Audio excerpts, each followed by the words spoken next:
Hello అండి. Only simple ఛానల్‌కి అందరికీ నమస్కారం. ఇప్పుడు షోల్డర్స్ జారుతాయి అంటారు కదా చాలామంది. మీరెంత బాగా కట్ చేసినా షోల్డర్స్ జారడానికి ఇంకో కారణం ఉందండి. నెక్ పట్టీ అనేది సరిగ్గా వెయ్యకపోవడం అనమాట. ఆ నెక్ పట్టీ అనేది సరిగ్గా వేయలేనప్పుడు షోల్డర్స్ అనేవి ఖచ్చితంగా జారుతాయండి. కరెక్ట్‌గా వెయ్యాలంటే ఏంటి పద్ధతి అనేది వీడియోలో ఎక్స్‌ప్లెయిన్ చేస్తాను. నార్మల్‌గా ఇప్పుడు థ్రెడ్ పైపింగ్ ఏది వేసినా నెక్‌కి అనేటప్పటికి రౌండ్ నెక్‌కి కానీ, వేరే నెక్‌కి కానీ ఒక్క స్క్వేర్ నెక్‌కి తప్పించి మిగతా అన్ని నెక్కులకి క్రాస్‌గా పీస్ తీసుకోవాలన్నమాట. క్రాస్‌గా అంటే క్లాత్ అనేది మీకు స్ట్రెచ్ అవుతదనమాట. ఇలా క్రాస్‌గా పీసుల్ని ఒక 1 ½ ఇంచు లేదా 1 ఇంచ్ ఉండేలా వెడల్పులో కట్ చేసుకొని చిన్న చిన్న ముక్కల్ని జాయింట్ చేసుకుంటామనమాట. ఎక్కువ క్లాత్ ఉంటే ప్రాబ్లం లేదు. మిగిలిన క్లాత్‌లోనే జాయింట్ చేయాలి కాబట్టి అన్నీ క్రాస్‌లో కట్ చేసుకొని ఇలా జాయింట్ చేసుకుంటాం. జాయింట్ చేసుకున్న తర్వాత నెక్ పట్టీ వేసేటప్పుడు మీకు కొన్ని టిప్స్ అనేది చెప్తాను. ఆ టిప్స్ గనక పాటించారంటే నెక్ అనేది చక్కగా మీరు ఏ షేప్‌లో కట్ చేశారో ఆ షేప్‌లోనూ ఉంటుంది. షోల్డర్స్ అనేవి జారవనమాట. అంటే కట్ చేసేటప్పుడు నార్మల్‌గానే కట్ చేస్తారు. నెక్ పట్టీ వేసేటప్పుడు కరెక్ట్‌గా వేయలేదనుకోండి, ఆ నెక్ అనేది సాగిపోయినట్టు అయిపోయి లూజ్ అయిపోతుంది. తర్వాత షోల్డర్స్ కూడా జారుతాయన్నమాట. ఫస్ట్ ఎప్పుడైనా సరే పావించి ఖర్చుతోటి నెక్ అనేది వేస్తే సరిపోద్దండి. నెక్ పట్టీ అనేది పావించి ఖర్చు అనమాట. నెక్ పట్టీ వేసేటప్పుడు మీరు ఎప్పుడు కూడా ఫ్రంట్ బ్లౌజ్ అనేది ఫ్రంట్ పార్ట్ క్రాస్లో ఉంటుంది కదా, మనం క్రాస్ కటింగ్ చేస్తాం కదా, అక్కడ నెక్ రౌండ్ దగ్గరండి అస్సలు లాక్కూడదనమాట. అంటే నన్ను ఒక సిస్టర్ ఇన్స్టాలో కామెంట్ చేశారు, అక్క నేను 6 ఇంచులే నెక్ పెడుతున్నాను కానీ ఎందుకు నెక్ అనేది వాళ్ళకి బాగా డీప్గా అయిపోతుంది వేసుకున్న తర్వాత అని చెప్పారనమాట.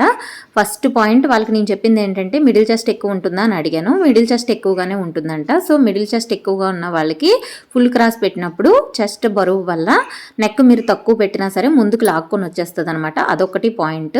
తర్వాత నెక్ అనేది వేసేటప్పుడు ఫ్రంట్ వైపున క్రాస్లో కట్ చేస్తారు కదా, క్రాస్లో కట్ చేసినప్పుడు ఇలా నెక్ అనేది లాగేస్తారనమాట. అంటే నెక్ రౌండ్ షేప్ని మీకు అనుకూలంగా బిగినర్స్ అనమాట చేసే తప్పులు సరిగా తిరగలేనప్పుడు నెక్ని మీకు అనుకూలంగా అటు ఇటు తిప్పేసి ఫ్రంట్ వైపుకి లాగి అప్పుడు నెక్ పట్టి వేస్తారనమాట. అప్పుడు సగం నెక్ అనేది రౌండ్ షేప్ అనేది సాగిపోతుంది ఫ్రంట్ వైపున క్రాస్ కాబట్టి లాగకుండా నెక్ పట్టి లాగొద్దు, అలాగే బ్లౌజ్ని అస్సలు లాగొద్దు, లాగకుండా వేయాలి.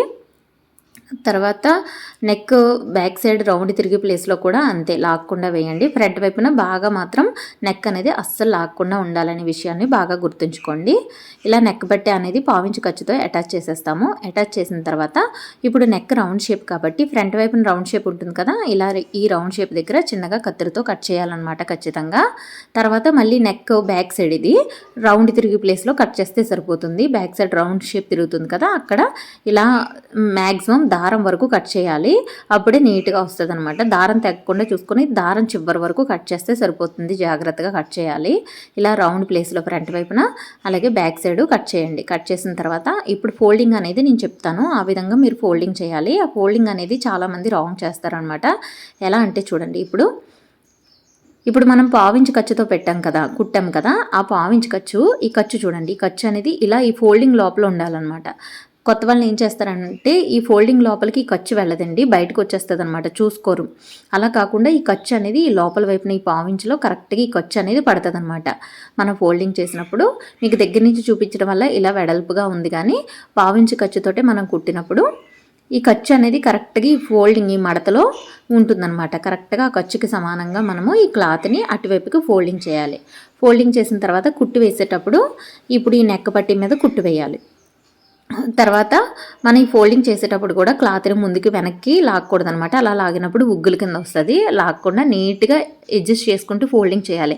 మీరు ఫస్ట్ బాగా కుట్టారనుకోండి ఫోల్డింగ్ కూడా బాగా అయిపోతుంది అనమాట. చూడండి, ఇలా ఫోల్డింగ్ చేసుకొని ఇక్కడ చూడండి కుట్టు అనేది చివరి ఎడ్జ్ వైపున రావాలన్నమాట. ఓకేనా, మీకు క్లియర్గా చూపిస్తున్నాను దగ్గర నుంచి ఫోల్డింగ్ అనేది. చూడండి, ఇలా ఖర్చు అనేది లోపలికి ఉండాలన్నమాట.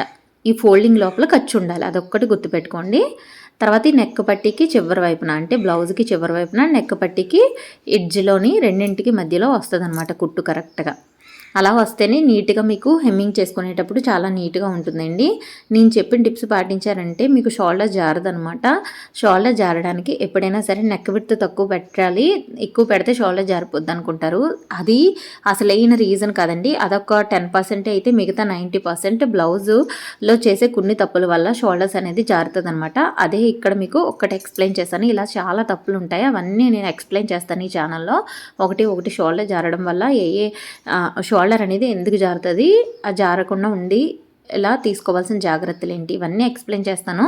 వీడియోస్ అనేవి చూస్తూ ఉండండి. రెగ్యులర్గా స్టిచ్చింగ్వే కాకుండా స్టిచ్చింగ్ టిప్స్ లాంటివి ఇందులో పోస్ట్ చేస్తూ ఉంటాను.